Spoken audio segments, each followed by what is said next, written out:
Friends, പുതിയൊരു വീഡിയോയിലേക്ക് എല്ലാവർക്കും സ്വാഗതം. അപ്പോൾ ISLുമായി ബന്ധപ്പെട്ടുള്ള ന്യൂസുമായിട്ടാണ് നമ്മൾ വന്നിട്ടുള്ളത്. ISLുമായി ബന്ധപ്പെട്ട് കഴിഞ്ഞ ദിവസമായിരുന്നു റിപ്പോർട്ട് പുറത്തു വന്നത്. ISL ഈ വർഷം 2 വേദികളിലായി നടക്കും. 2 ഗ്രൂപ്പുകളായി തിരിച്ചുകൊണ്ട് ഒരു ടീമിന് 12 മത്സരങ്ങൾ കിട്ടുന്ന രീതിയിലായിരിക്കും ഗ്രൂപ്പ് മത്സരം നടക്കുക എന്നായിരുന്നു റിപ്പോർട്ട് പുറത്തുവന്നത്. മാർക്കസ് ബുർഗിലാവിൻ്റെ റിപ്പോർട്ട് പുറത്തു വന്നിരുന്നു. ഒഡീഷ FC സീസൺ ISL കളിച്ചേക്കില്ല എന്നായിരുന്നു മാർക്കസ് ബുർഗിലാവ് റിപ്പോർട്ട് ചെയ്തത്. ജംഷഡ്പൂർ FC സീസൺ ISL കളിച്ചേക്കുമെന്നും റിപ്പോർട്ട് പുറത്തുവരുന്നു.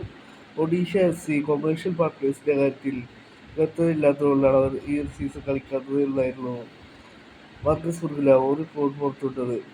മറ്റ് ക്ലബ്സ് AFC നിശ്ചലായി കാത്തിരിക്കുകയാണ്.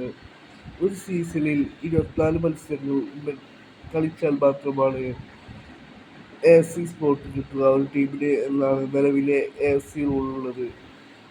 ഇതിന് ഇളവിനായി നിലവിൽ AFF AFCയെ സമീപിച്ചിട്ടുണ്ട്. ഇന്ന് ഒരു ഇമ്പോർട്ടൻ്റായ മീറ്റിംഗ് ഷെഡ്യൂൾ ചെയ്തിരുന്നു. ഇപ്പോൾ പ്രമുഖ മാധ്യമ പ്രവർത്തകനായ ദേവ്ദൂത് മജുംദാർ ഒരു റിപ്പോർട്ട് പുറത്തുവിടുന്നു. ഇന്ന് നടക്കേണ്ട മീറ്റിംഗ് ക്യാൻസൽ ചെയ്തിരിക്കുകയാണ് എന്നാണ് ഇപ്പോൾ കൊൽക്കത്ത മാധ്യമപ്രവർത്തകർ റിപ്പോർട്ട് ചെയ്തിട്ടുള്ളത്.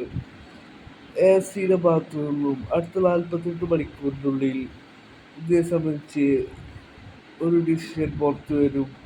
അതിനുശേഷമായിരിക്കും ക്ലബ്ബുകളും AFCയും AFFും മീറ്റിംഗ് കൂടുക എന്നാണ് ഇപ്പോൾ ദേവ്ദൂത് മജുംദാർ റിപ്പോർട്ട് ചെയ്യുന്നത്. നിലവിലെ ഇന്ന് ഇമ്പോർട്ടൻ്റായ ഒരു മീറ്റിംഗ് ആയിരുന്നു ഷെഡ്യൂൾ ചെയ്തിട്ടുണ്ടായിരുന്നത്. ഇന്നായിരുന്നു ISL എന്ന് നടക്കുമെന്നുള്ളതിനെ സംബന്ധിച്ച് ഒരു വ്യക്തമായ റിപ്പോർട്ട് പുറത്തു വരേണ്ടത്. പക്ഷേ ഇന്നത്തെ മീറ്റിംഗ് നിലവിൽ ക്യാൻസൽ ചെയ്തിരിക്കുകയാണ് എന്നാണ് ഇപ്പോൾ കൊൽക്കത്ത മാധ്യമപ്രവർത്തകർ റിപ്പോർട്ട് ചെയ്തിട്ടുള്ളത്.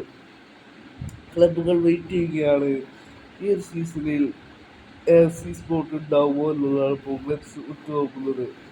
ഈ ഒരു ഡിസിഷൻ വന്നതിന് ശേഷം എത്രയും പെട്ടെന്ന് തന്നെ AFFും ക്ലബ്ബുകളും മീറ്റിംഗ് നടത്തുമെന്നും കൊൽക്കത്ത മാധ്യമപ്രവർത്തകർ റിപ്പോർട്ട് ചെയ്യുന്നു. അടുത്ത 48 മണിക്കൂറിനുള്ളിൽ AFCയുടെ ഭാഗത്തു നിന്നും ഇതിനെ സംബന്ധിച്ച് വിഷയം പുറത്തു വരുമെന്നാണ് നിലവിൽ പ്രതീക്ഷിക്കപ്പെടുന്നത്.